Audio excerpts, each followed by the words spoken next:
আসসালামু আলাইকুম গাইস, চলুন জেনে নিই দুবাইতে কি হয়েছে, মূলত কি বলেছেন এটাই জানবো বিস্তারিত। تشهد بعض مناطق الدولة منخفضا جويا مصحوبا بأمطار غزيرة مع فرصة سقوط البرد. يرجى الالتزام بإجراءات السلامة حفاظا على الأرواح والممتلكات وتجنب أماكن الأودية وتجمع المياه وجريان السيول، وأخذ الحيطة والحذر أثناء قيادة المركبات وتخفيف السرعة.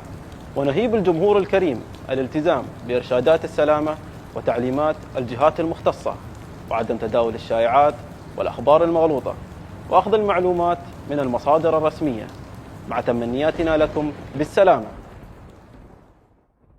আপনারা জানেন যে বর্তমান দুবাইয়ের অবস্থা আপনারা দেখতেই পাচ্ছেন, একদম পানি টানি উঠে গেছে। শুধু এখানে না, আবুধাবিতে একদম খুবই খারাপ অবস্থা, শারজাতেও সেম বিষয়টা।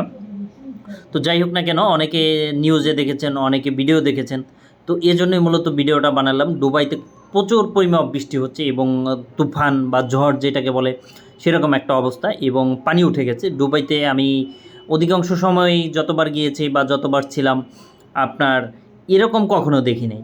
সব সময় দেখেছি অনেক রোদ, তাপমাত্রা, হ্যাঁ, কিন্তু দেখেন কি অবস্থা, এই যে দেখতেই পাচ্ছেন আপনারা, একদম খুবই খারাপ অবস্থা।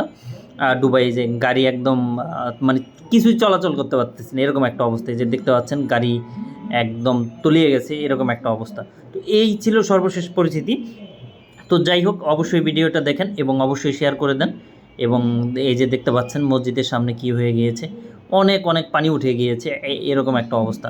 তো আশা করি প্রবাসী ভাইয়েরা বা যারা আছেন অবশ্যই তারা সুন্দর মতো থাকবেন এবং এবং সাবধানে থাকবেন অবশ্যই। এই দেখেন এবং বৃষ্টির সময় বের না হওয়াটা, ঝড়ের সময় বের না হওয়াটাই উত্তম। বিশেষ প্রয়োজন হইলে শুধুমাত্র একমাত্র বের হবেন। এখানে এক আডু এক মাজা পানি হয়ে গেছে, এরকম একটা অবস্থা। এই যে দেখতে পাচ্ছেন এক মাজা পানি হয়ে গিয়েছে, গাড়ি টাড়ি কিছুই যেতে পারছে না, খুবই খারাপ একটা অবস্থা। তো যাই হোক, কিছু তো আর করা নেই, এটা তো আর নিচ থেকে করা হয়নি, এটা আল্লাহ ইচ্ছা, সব মালিকের ইচ্ছা। আল্লাহ যেটা করে অবশ্যই ভালোর জন্য করে, এবং অবশ্যই আপনারা একটু সতর্কতার সাথে চলবেন এবং দিন শেষে আপনারা সাবধানের কোনো মাইন নেই। এই যে দেখেন কি অবস্থা, প্রতিটা জায়গায় জায়গায় এরকম একটা অবস্থা।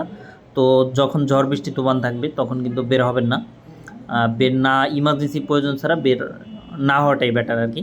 তো যাই হোক, আস্তে ধীরে কমে যাচ্ছে এবং কমে যাবে ইনশাআল্লাহ, কারণ সমস্যা সব সময় থাকে না, এটা আপনিও জানেন। তো আসসালামু আলাইকুম, আবারও দেখা হবে, আবারও কথা হবে নতুন কোনো ভিডিও নিয়ে। এবং এটা লাইক শেয়ার দিয়ে সবাইকে জানিয়ে দেন। আসসালামু আলাইকুম।